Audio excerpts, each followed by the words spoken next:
तो next question हमारे सामने मौजूद है। ये भी बहुत मतलब ठीक क्वेश्चन है। ये ओवरटेकिंग के ऊपर है, तो इसको भी थोड़ा आप ध्यान से करो। और इसमें पहले वही है सेम, पहले क्वेश्चन ट्राई करो, उसके बाद इधर में आओ और क्वेश्चन फिर देखो, ठीक है। आई होप क्वेश्चन आपने सबने ट्राई किया होगा। और ये क्वेश्चन बहुत ही साधारण क्वेश्चन है, वैसे थोड़ा सा दिमाग लगाओगे ना तो क्वेश्चन बहुत आसान हो जाते हैं। कोई भी कठिन से कठिन क्वेश्चन आपको थोड़ा सा पेशेंस के साथ रख के उसको पढ़ो और चीजों को थोड़ा सा नोट डाउन करो और समझने की कोशिश करो। बस 1-1.5 मिनट लगता है आपको। बस वही 1-1.5 मिनट आपने पकड़ लिया ना तो हो गया, समझ लो फिर काम। फिर उसके बाद आप सॉल्व करके तुरंत निकाल दोगे 2 मिनट में। तो अभी देखो इसमें क्या दिया हुआ है। एक यहाँ पे पार्टिकल है ए पॉइंट पे, उसका नाम क्यू है। और यहाँ पे पार्टिकल है बी पॉइंट पे, इसका नाम पी है। तो अभी इसने क्या बोल रखा है कि इसकी देखो इनिशियल कंडीशन दे रखी है, क्या है, ये 9 मीटर पर सेकेंड है। और ये बहुत धीरे चल रहा है, 1 मीटर पर सेकेंड। इसका 9 गुना स्पीड से ये चल रहा है। और इसमें क्या है, इसकी एक्सेलरेशन भी इससे थोड़ी सी कम है। ओके, एक्सेलरेशन कम है, स्पीड ज्यादा है। ओके, ध्यान देने वाली बात है।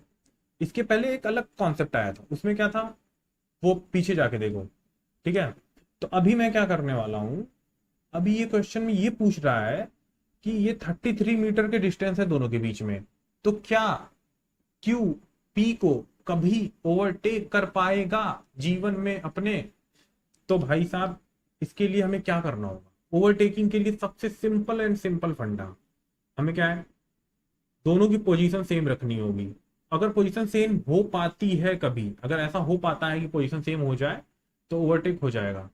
तो अगर पोजीशन सेम करना है तो क्यू को पी जितना भी ट्रेवल करेगा उससे 33 मीटर एक्स्ट्रा ट्रेवल करके उसको पकड़ना पड़ेगा। ओके, तो मतलब सीधा पहला इक्वेशन क्या बना भाई साहब, जो पी ट्रेवल करेगा, ठीक है, उसमें 33 मीटर्स ऐड कर दो। उसमें जो पी ट्रेवल करेगा उसमें 33 मीटर्स ऐड कर दो, तो वो जो है उतना क्यू को ट्रेवल करना पड़ेगा। ओके, ये हो गई भाई साहब। अब हमें पहले से यही समझ में आया। फिर उसके बाद क्या, इनिशियल कंडीशन दी हुई है तो हम इक्वेशन लगाएंगे आगे, फिर देखेंगे क्या होता है। तो इक्वेशन के लिए पहले क्या करेंगे, पहले क्यू की हम लोग डिस्प्लेसमेंट निकालेंगे। वो कैसे निकालेंगे, देखो यहाँ पे दे रखा है। और क्या है दूसरा, ओवरटेकिंग में टी बराबर होना चाहिए, टाइम इक्वल होना चाहिए, ठीक है, इक्वल टाइम पे सेम पोजीशन। ओके, तो सबसे पहले हम लोग क्या करने वाले हैं, क्यू के ऊपर हम लोग सेकंड इक्वेशन ऑफ मोशन लगाने वाले। क्यू, क्योंकि हमें u a s and t में रिलेशन चाहिए भाई साहब। तो s is equal to u t plus a t. यहाँ देखो सब सारे के सारे पॉजिटिव डायरेक्शन में, एक्सेलरेशन भी और वेलोसिटी भी। तो इस यहाँ पे कोई लोचा नहीं है, तो यहाँ पे 9 है, ऐसे आप रख लो इसमें 9। टी को टी ही रखो क्योंकि दोनों का टाइम मैं बराबर रखने वाला हूँ, क्यू और पी का। तो उसको मैं मान लेता हूँ टी टाइम बाद एक दूसरे को ओवरटेक करते हैं। ए की वैल्यू यहाँ पे क्या है, 21 रख लो, इसको रख लो टी स्क्वायर। तो मैंने पहले से सॉल्व कर रखा है। तो इसको आप सॉल्व जब करेंगे भाई साहब तो ये कुछ ऐसे आ जाएगा 90, और ये आ जाएगा आपका 90 प्लस 10.5 टी स्क्वायर। ये हो गया एस क्यू। ऐसे ही हमें क्या करेंगे कि पी के लिए सॉल्व कर देंगे। S p is equal to u t plus half a t square. तो आ जाएगा टी प्लस 11 टी स्क्वायर, जो हो गया पी। अब इसमें अगर हम 33 जोड़ दें तो ये क्यू के बराबर हो जाएगा। ओके, तो इस इक्वेशन से, तो यहाँ पे भाई साहब अगर हम इसमें 33 ऐड कर दें, ये वाली इक्वेशन, तो हमें क्या मिल के आएगा, ये इक्वेशन में अगर ये इसकी वैल्यू पुट कर दो, इसकी वैल्यू पुट कर दो, तो एक इक्वेशन निकल के आएगी। वो इक्वेशन क्या होगी आप निकाल लेना, कैलकुलेट कर देना, मैंने कैलकुलेट कर रखा है। T square plus 8 t minus 33 is equal to 0। Okay, तो अब इसमें क्या है कि टी की वैल्यू अगर कुछ पॉजिटिव आ जाती है, टी की वैल्यू अगर कुछ पॉजिटिव आ जाती है तो इसका रियल आ जाती है, कुछ रियल वैल्यू आ जाती है। क्योंकि क्वाड्रेटिक इक्वेशन में क्या है, अगर टी की वैल्यू कुछ ना कुछ पॉजिटिव और रियल आ जाती है तो इसका मतलब यस, वो चीज पॉसिबल है कि यस क्यू जो है पी को ओवरटेक कर सकता है। अगर मान लो इसकी वैल्यू कुछ रियल नहीं है, कुछ इमेजिनरी टाइप का, अंडर रूट में माइनस आ जा रहा है, तो हम लोग क्या बोलेंगे कि ये तो कभी पॉसिबल ही नहीं है।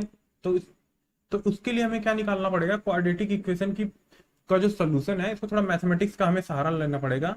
उसमें क्या है, बी स्क्वायर माइनस 4ac, ये जो है अगर ग्रेटर देन 0 है तो भाई साहब ये इसका इस इक्वेशन का सोल्यूशन जो है रियल होगा। तो बी स्क्वायर माइनस 4ac अगर हम लोग लिखेंगे यहाँ पे तो क्या हो जाएगा, 8 का स्क्वायर प्लस 4 इंटू 0.5 इंटू 33। तो जाहिर सी बात है ये पॉजिटिव ही होगा कुछ, तो इसका मतलब है कि हाँ ओवरटेक कर सकता है, यस ओवरटेक कर सकता है। ओके, तो आई होप इस क्वेश्चन को आपने एंजॉय किया होगा। अब बढ़ते हैं नेक्स्ट क्वेश्चन की तरफ। तो ये फिर एक और क्वेश्चन है आपके सामने एकदम मौजूद है, आप इसको एकदम ध्यान से पढ़ो। वही सेम चीज, एकदम बहुत ही आसान क्वेश्चन है, कोई भी मतलब इसमें जितना बड़ा ये क्वेश्चन दिख रहा है उतना बड़ा इसमें ऐसा कुछ है नहीं है सच भाई। ये रेड कार है और क्या है, ग्रीन कार है। तो अब रेड कार की कंडीशन इन्होंने दो केस बना रखे हैं। अगर रेड कार 20 किलोमीटर पर सेकेंड आवर से चल रही है तो ये ग्रीन कार से जो है 44 मीटर पे मिलेगी, 44 मीटर मार्क पे। और हाँ एक और बात क्वेश्चन में दे रखी है कि ये इन दोनों के बीच में 220 मीटर्स का फासला है शुरुआत में एकदम। अभी केस वन क्या बनता है कि अगर ये 20 किलोमीटर पर आवर से चल रही है तो ये 44 पे चलेगी। अगर इसने अपनी स्पीड बढ़ा दी थोड़ी, इसने अगर अपनी स्पीड थोड़ी बढ़ा दी तो ये 76 के मार्क पे मिलेगी, 76.6 के मार्क पे। तो अभी इसमें पूछा क्या गया है, दो चीजें पूछी गई हैं, इनिशियल वेलोसिटी पूछी गई है और एक्सेलरेशन को कांस्टेंट मानते हुए, इस एक्सेलरेशन अगर इसको मैं मान लूं ग्रीन कार का एक्सेलरेशन कांस्टेंट है और इनिशियल वेलोसिटी और एक्सेलरेशन बेसिकली ग्रीन कार का पूछा गया है।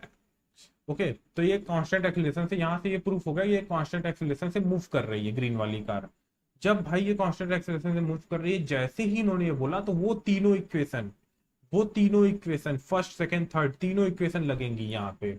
ठीक है, तो सबसे पहले हम क्या करने वाले हैं, सबसे पहले हम केस वन बनाने वाले हैं, इसके ऊपर केस ठोक देंगे हम। केस वन में इन्होंने दे रखा है कि 44 मीटर पे मिलती है, तो सबसे पहले वेलोसिटी दे रखी है 20। ओके, और इसका डिस्टेंस ट्रेवल मतलब दे रखा है रेड कार का 44.5 मीटर। ओके, ये क्या है, किलोमीटर पर आवर।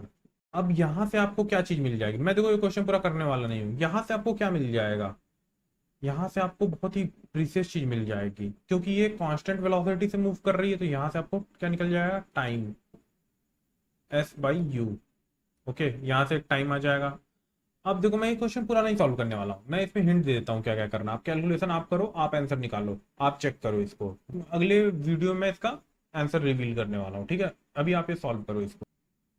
अब केस वन के दौरान अब इसकी वेलोसिटी मैं मान लेता हूं ग्रीन वाले की कुछ रही होगी, इनिशियल वेलोसिटी चलो u मान लेते हैं। ओके, और एक्सेलरेशन मान लेते हैं a, और हमें टाइम दिया हुआ है और हमें ये भी पता है कि यहां से यहां तक ये s भी पता है हमें।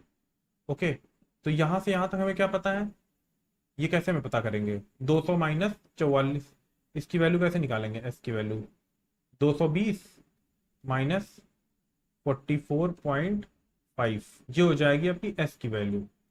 अब यहाँ पे आपको क्या निकालना है भाई, s, यहां से आप एक इक्वेशन बनाएंगे, s is equal to ut plus half AT²। Okay, time देखो यहां से आपको पता है, इसमें यहां ये दे रखा है, फिर उसके बाद एक्सेलरेशन और u में एक आ जाएगी आपकी इक्वेशन। ठीक है, उसको हम लोग बोल देंगे इक्वेशन नंबर 1। ये सारी वैल्यूज पुट करने के बाद केस 1 के लिए, अब इसी तरीके से हम लोग क्या करेंगे, केस 2 बनाएंगे। केस 2 में क्या होगा कि u की वैल्यू दे रखी है 40 और क्या दे रखा है, s की वैल्यू कितनी है 76.6 मीटर, ये किलोमीटर पर। अब देखो यहाँ पे एक बहुत बड़ा कैच है। ठीक है, ये देखो यूनिट को कभी भूलना नहीं है, नहीं तो गलती होगी बहुत, अब पता भी नहीं चलेगा, नंबर ऐसे कटेंगे कि हवा भी नहीं लगेगी। और जमीन के नीचे से आप खिसक जाओगे। तो t is equal to s by u ऐसे निकाल लेना। ठीक है, ये अब उसके बाद क्या करना, वही वाली इक्वेशन अपनी, जैसे मैंने यहाँ पे समझाया था कि क्या क्या दिया हुआ है, तो इसी तरीके से यहाँ भी वही वही चीजें दी हुई हैं, तो वही वही चीजें दी हुई हैं, तो वही वही इक्वेशन लगेगी भाई साहब। तो कुछ इसमें रॉकेट साइंस नहीं है, बहुत ही आसान क्वेश्चन है ये सब। कि यू की वैल्यू डाल दो, ए की वैल्यू डाल दो, सॉरी ए की वैल्यू डाल नहीं सकते, यू की वैल्यू आपको पता नहीं है, टी की वैल्यू आप डाल सकते हो भाई साहब, टी की वैल्यू डाल सकते हो, एस की वैल्यू आप डाल सकते हो। यहाँ पे एस की वैल्यू क्या है, ये 220 माइनस 76.6, क्योंकि ग्रीन वाली कार कितनी चलेगी, ग्रीन वाली कार इतनी चलेगी और रेड वाली कार इधर से इतनी चलेगी। ओके, तो ये हम लोग इक्वेशन ग्रीन वाली कार के लिए बना रहे हैं। तो ग्रीन वाली कार के लिए हम लोग यहाँ पे क्या कर देंगे, u एंड t की जो वैल्यू आएगी वो plus half a t square, ये ठीक है, ये हो जाएगी इक्वेशन 2। तो यहाँ पे आप देख रहे हैं इक्वेशन 1 और इक्वेशन 2, दो इक्वेशंस हैं और दो वेरिएबल है। दो वेरिएबल कौन कौन से हैं, u एंड a, यहाँ भी u एंड a। तो यहाँ से a एंड u की वैल्यू आप निकाल के मुझे बताओ, मैं नेक्स्ट लेक्चर में इसको रिवील करूंगा। ओके, तो बढ़ते हैं हम नेक्स्ट क्वेश्चन की तरफ। तो ये इस सीरीज का, इस वीडियो का लास्ट सवाल है। ठीक है, तो इसको देख लेते हैं, उसके बाद अपना बंद करते हैं, झोला चक्कर बांधते हैं। ठीक है, तो अभी देखो क्या इसमें दिया हुआ है, आप इसको यार देखो, एकदम वीडियो पॉज करो, ट्राई करो, फिर उसके बाद देखते हैं इसमें। ठीक है, इसमें क्या दिया हुआ है कि 4 किलोमीटर एक कार यहाँ से यहाँ तक जाती है। ठीक है, पहले इस ड्राइवर को एकदम आराम से चल रहा है 20 किलोमीटर पर आवर से, पहली यहां से लेके यहां तक, पहले 2 किलोमीटर। उसके बाद इसको होश आया कि भाई साहब मुझे ओवरऑल स्पीड अपनी 25 मेंटेन करनी है, 25 मेंटेन करनी है। ठीक है, तो अब इसकी एवरेज स्पीड जो है 25 मेंटेन होनी चाहिए, ऐसा ये बोल रहा है। तो अब क्या करना पड़ेगा इसको, ताकि इसको पूरे 4 किलोमीटर के दौरान इसकी जो एवरेज स्पीड है वो बढ़ बढ़ के 25 हो जाए। पहले तो यहां तक इसने 20 ही थी ना, 20 थी, अब इसको कुछ 20 से ज्यादा, 25 से भी इवन ज्यादा, मतलब एवरेज अपनी यहाँ इस दौरान रखना पड़ेगा, तभी तो ये टोटल 25 होगा, टोटल का एवरेज 25 होगा। अभी कम स्पीड से चल रहा है फर्स्ट हाफ में, अभी इसको क्या करना है, 25 एवरेज मिलाना है, तो आगे वाले नेक्स्ट हाफ में तो ज्यादा स्पीड से चलना पड़ेगा। तो वो एक्सेलरेट करना, यही पूछ रहा है कि किस एक्सेलरेशन से वो चले कि इसकी स्पीड जो है 25 मेंटेन हो जाए। ओके, तो क्वेश्चन आई होप समझ में आ गया होगा। अब मैं इसको सॉल्व करता हूँ। सॉल्व करने के लिए सबसे पहले हमें क्या है, गिवन डेटा है, क्या है, पहले तो इसने क्या दे रखा है भाई साहब, हमें क्या है, एवरेज स्पीड की बात। हमने पहले भी लेक्चर में देखा है एवरेज स्पीड। तो सबसे पहले हम लोग क्या करें, एवरेज स्पीड का लिख लेते हैं कि फॉर्मूला होता क्या है एवरेज स्पीड का। ठीक है, वी एवरेज क्या होता है भाई साहब, total distance divide by total time. ठीक है, टोटल टाइम क्या है, अब टोटल डिस्टेंस क्या है, 2 + 2 4000, 4000 में मीटर्स में लिख रहा हूं। देखो भाई यूनिट का बहुत खेला है फिजिक्स में, यूनिट यूनिट बहुत इंपॉर्टेंट है, नहीं तो इससे गलतियां आप करेंगे और आपके नीचे से जमीन खिसक जाएगी। अब देखो डेल्टा टी मतलब क्या है, टोटल टाइम, टोटल टाइम मतलब T1 + T2। ठीक है, तो T1 + T2। अब इस एवरेज स्पीड को कितना होना है, इस एवरेज स्पीड को टोटल 25 होना है भाई साहब। ठीक है, 25 मीटर पर सेकंड होना है। अब देखो T1 की वैल्यू क्या है, मतलब यहां से यहां तक जाने में स्पीड इसने दे रखी है 20। ठीक है, यहां से यहां तक किया गया, कांस्टेंट स्पीड से मूव कर रहा है फर्स्ट हाफ में 2000। ये हो गया आपका। T1 की वैल्यू क्या है, S/U, बेसिकली U की वैल्यू कितनी है 20। तो यहां से T1 की वैल्यू कितनी आ जाएगी, ये आ जाएगी आपकी 100 आ जाएगी, 100 सेकेंड्स। तो अब T2, T2 हमें ऐसा रखना है कि ये जो है 25 मेंटेन हो जाए, पूरा खेला इसी में है T2 में। और हमें क्या दे रखा है, S की वैल्यू दे रखी है कितनी, 2000। ओके, और क्या दे रखा है, एक्सेलरेशन हमें बताना है कितना हम रखें। और क्या दे रखा है, T की वैल्यू यहां से निकल जाएगी आपकी, T की वैल्यू जो यहां से आप अगर आप इसको सॉल्व कर दो, 25 4000 100 + T2, तो यहां से जो T2 निकल के आएगा वो 60 सेकेंड निकल के आएगा। ओके, तो 60 सेकेंड में इसको अनदर 2 किलोमीटर तय करना है, तभी जो है एवरेज स्पीड जो है कितनी मेंटेन हो पाएगी, 25। तो ए की वैल्यू हमें निकालनी है, टी की वैल्यू हमें दे रखी है, एक और चीज दे रखी है जो कि थोड़ी सी हिडन है। इस पॉइंट पे वेलोसिटी भी तो हमें पता है, क्योंकि ये यहां से यहां तक कांस्टेंट वेलोसिटी से भी तो मूव कर रहा है। तो इसकी वेलोसिटी कितनी है इस पॉइंट पे, ये यहां से यहां तक 20 की स्पीड से मूव कर रहा है, तो यहां भी 20 ही होगी, यहां भी 20, यहां भी 20, यहां भी 20, जहां तक 20 है। तो इसको हम लोग इस पार्ट की इनिशियल वेलोसिटी, सेकंड पार्ट की इनिशियल वेलोसिटी मान लेंगे। ठीक है, अब देखो ये सब पैरामीटर पता है, वो तो भाई साहब एक ही इक्वेशन इसमें सेट बैठती है, s is equal to u t plus half a t square. अब देखो इसमें एस की वैल्यू आपको पता है 2000, यू की वैल्यू आपको 20 पता है, ठीक है, ए की वैल्यू आपको निकालनी है और टी की वैल्यू आप इसमें डाल दो। ठीक है, तो जब जैसे ही ये सब, टी की वैल्यू कितनी है 60 है, तो जैसे ही आप ये सब डालोगे इसमें ए की वैल्यू आ जाएगी 0.44 मीटर पर सेकेंड स्क्वायर। ठीक है, तो ये हो गया आपके क्वेश्चन का सोल्यूशन। ठीक है, आई होप इसमें आपको बहुत मजा आया होगा क्वेश्चन सॉल्व करने में, और सारे क्वेश्चन को आप पहले ट्राई करो, थोड़ा मगिंग अप करो और उससे लर्निंग आउटकम निकालो कि भाई साहब इस क्वेश्चन से मुझे क्या सीखने को मिला है, ताकि ये नेक्स्ट जब आप क्वेश्चन में अपनी कॉन्सेप्ट बिल्डिंग में यूज कर पाओ। क्वेश्चन इसलिए नहीं है कि आप सॉल्व करके देख पा रहे हो कि हाँ मैं सॉल्व कर पाता हूँ कि नहीं कर पाता हूँ, क्वेश्चन इसलिए कि आप ग्रो कर सको, आप अपनी थिंकिंग को लॉजिकल कर सको, आप अपने आप को बेहतर बना सको, फिर अगले क्वेश्चन पे जाओ तो आप बेहतर इंसान रहो, बेहतर लॉजिकल अंडरस्टैंडिंग के साथ। तो आपके ऐसे ही आपके अंदर परिपक्वता आती रहेगी। तो फिर इस लेक्चर को यहीं पे समाप्त करते हैं।